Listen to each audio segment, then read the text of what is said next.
In 1997, a famous Kuwaiti singer named Noura Al-Taka received a strange invitation. She was asked to perform at a wedding in a remote area of the desert. At first, Noura refused.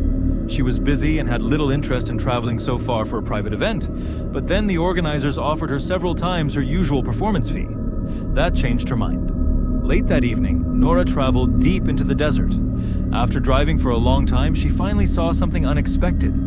A huge mansion stood alone beneath the night sky. Its windows were glowing with golden light. Cars filled the surrounding area. Music echoed across the desert. From outside, it looked like an extravagant wedding. Noura entered the mansion. Hundreds of guests were dancing. The bride and groom sat beneath a beautifully decorated canopy.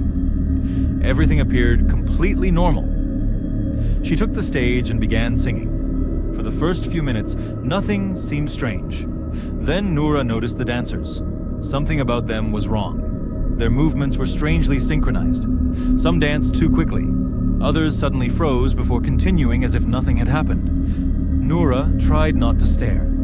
She kept singing. Then one of the women spun around. Her long dress lifted slightly from the floor. Noura looked down. Her blood ran cold. There was something beneath the dress. A hoof. Not a human foot. A dark, animal-like hoof. Noura quickly looked at another guest. The same thing. Then another. Hooves. Her heart began pounding. She suddenly understood that something was terribly wrong. These people weren't human. They were Jinns. But Noura knew she couldn't simply run. Hundreds of strange eyes were watching her. So she continued singing. She smiled. She acted as though she had noticed nothing. Inside, however, she was terrified. Every second felt like an eternity. Eventually, the wedding ended.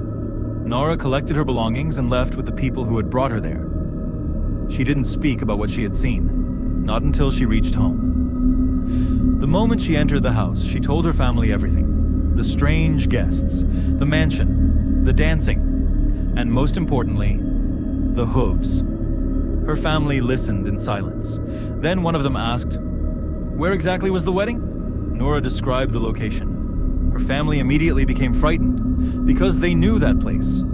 There was no mansion there, no wedding hall, no grand house, no road leading to a beautiful estate. There was only an old, deserted graveyard. Noura couldn't believe it. The next day, some people went to the location. They found exactly what her family had described.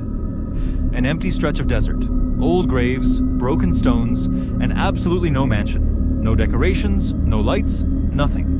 It was as though the wedding had never existed. To this day, the story remains one of Kuwait's most famous supernatural legends. Was Noura actually invited to a wedding held by Jinns? Was the mansion a supernatural illusion? Or was there another explanation for what she experienced? Nobody knows. But there is one detail that makes the story particularly terrifying. Noura had been hired to entertain the guests. She never realized that she might have been the only human being at the entire wedding, and somewhere in the empty Kuwaiti desert. Perhaps the music is still playing. Perhaps the lights are still shining. And perhaps another unsuspecting traveler is being invited to the wedding? A wedding where the guests aren't human.